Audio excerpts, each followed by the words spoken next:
All right, welcome to The Explainer.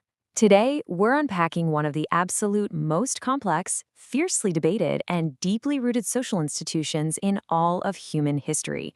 So, the big question we're tackling right off the bat, does the caste system of the 21st century actually look anything like the system from ancient India? Well, the answer is definitely going to surprise you, so let's just get right into it. Okay, let's dive into this. To make sense of such a sprawling, massive topic, here's our roadmap. We're going to hit 6 clear steps. First, defining the caste system. Second, the 6 rules of caste. Third, the colonial transformation. Fourth, post-independence realities. Fifth, shifting social ladders. And finally, the modern paradox. Section 1. Defining the caste system, from ancient fluidity to modern institution. So, to really understand caste, we first have to get the vocabulary straight because there are 2 entirely distinct concepts at play here. First up is Varna, which literally translates to color. You can think of this as the broad, theoretical, fourfold division of society: Brahmana, Kshatriya, Vaishya, and Shudra. It's basically the overarching umbrella. But the lived, everyday, on-the-ground reality, that's Jati. Jati is strictly regional. We aren't just talking about 4 neat categories here. We are talking about hundreds, even thousands of specific local subcastes that vary wildly just depending on your zip code. Now, what's really interesting about this slide is that it debunks a massive myth. It's completely misleading to think of the caste system as this single, unbroken, rigid chain stretching back 3 millennia. Actually, if we look way back to the late Vedic period, so roughly 900 to 500 BC, it was almost entirely just a Varna system. It wasn't totally determined by birth, and moving across these categories was actually quite common. It was fluid. It was really only in the much later post-Vedic period that the gates closed and the whole thing rigidified. Section 2. 6 Rules of Caste, the Mechanics of Separation. Once that system did rigify, it started operating on an incredibly restrictive rulebook, totally based on concepts of purity and pollution. Here's how it worked. First, it was determined strictly by birth, literally no choices, no exits. Second, it was strictly endogamous, meaning you only marry within your specific group. Third, there were incredibly rigid rules dictating exactly what food you could eat and who you could even share it with. Fourth, everyone is stacked in a vertical hierarchy. Fifth, it fractures down further into countless subcastes. And finally, number 6, your caste dictated your occupation for life. This was, quite frankly, a masterclass in social separation. But history is rarely unquestioned, and this system faced some fierce, truly courageous resistance. Reformers like Jyotirao Govindra Phule flat out denounced the absolute injustice of these purity rules. He founded the Truth Seeker Society specifically to fight for the human rights of low-caste individuals. And right alongside him, Savitribai Phule practically waged war through education. She started the very first school for girls in Pune, along with night schools for laborers. They didn't just question these rules, they completely broke them. And this resistance? It echoed across the entire subcontinent.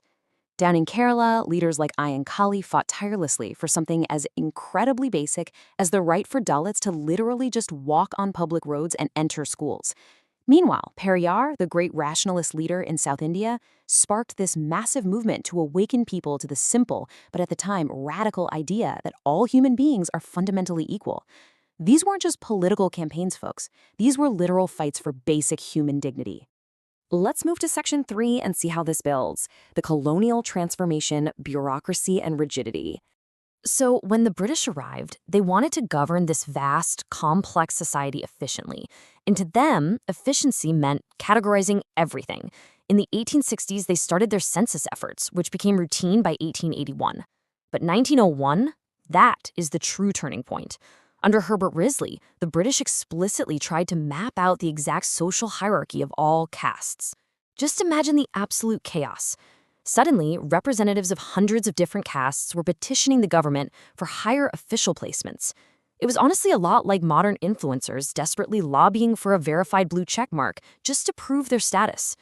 Fast forward to 1935, and marginalized groups were legally placed on official schedules, which is exactly where we get the terms scheduled castes and scheduled tribes. So the crucial point here is the ultimate irony. Counting caste actually changed the institution itself.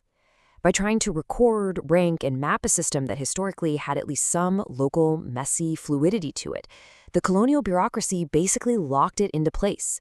Once your identity was printed in ink on a government list, it suddenly became a permanent, rigid label. Section 4. Post-independence realities. The caste-blind state. Fast forward again to 1947. When India gained independence, the new nation inherited some deep systemic contradictions. The nationalist movement had featured incredible visionaries like Sri Narayana Guru, who famously preached the beautiful ideal of one caste, one religion, one God. And the brand new constitution was strictly committed to abolishing untouchability. Yet, on a practical level, the state still had to somehow reassure the landowning upper castes that their economic interests wouldn't just be completely upended overnight. This created a really fascinating dual reality. On one hand, you had the state approach. The government tried to operate in a caste-blind manner for most jobs, basically assuming that modernization, industry, and urbanization would just naturally erase caste automatically. But the societal reality? Completely different. Because the state totally failed to account for the drastically unequal starting points in wealth and education, the already privileged upper castes easily dominated early prestigious professions. And at home, modernization barely made a dent. Things like marriage remained overwhelmingly restricted along very strict caste lines. Section 5. Shifting social ladders. New concepts for new changes. To actually figure out how everyday people navigated this brand new democratic landscape, we have to turn to M.N. Srinivas. He's one of India's absolutely foremost sociologists. By observing these mid-century shifts, he gave us two incredibly useful, essential concepts to help decode this rapidly changing society. The first concept is Sanskritization. This is basically what happens when a middle or lower caste actively tries to raise its own social rank by imitating the practices of a higher caste, like Brahmins or Kshatriyas. They might adopt vegetarianism, start wearing a sacred thread, or take on specific new rituals. But crucially, this usually only happens after a group has gained some new economic wealth. It's essentially a cultural strategy for translating new money into traditional social prestige. And this brilliantly illustrates his second concept, the dominant caste. After independence, major land reforms essentially took property away from absentee landlords and handed it over to the intermediate castes, the people who actually worked the soil. Almost overnight, groups like the Yadavs in Bihar or the Patidars in Gujarat suddenly had considerable economic muscle. Add the right to vote to their massive populations, and these groups totally transformed into politically decisive powerhouses in regional elections. Section 6. The modern paradox. Invisible versus hypervisible.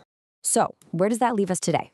Well, today, caste operates in two entirely opposite realities depending on where you sit in society. For the privileged upper castes, who benefited so heavily from early state resources, caste has become almost invisible.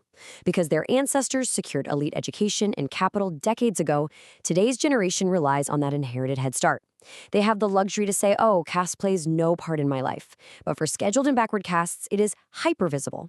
Lacking that inherited capital, their caste identity, and the legal reservations attached to it is often their primary lifeline. It forces them to constantly navigate a system where their identity is always highly scrutinized. We've watched caste shift from ancient fluidity to rigid rulebooks to colonial lists, and finally into a complex democratic tool. But this modern juxtaposition, it's the ultimate puzzle. How does any society forge a truly shared future when its oldest foundational institution is completely invisible to those with privilege, yet remains a hyper-visible daily lifeline for the marginalized? When you look closely at modern society, you really have to ask yourself, what other invisible privileges are shaping the world around us right now? Thank you so much for exploring this explainer with us.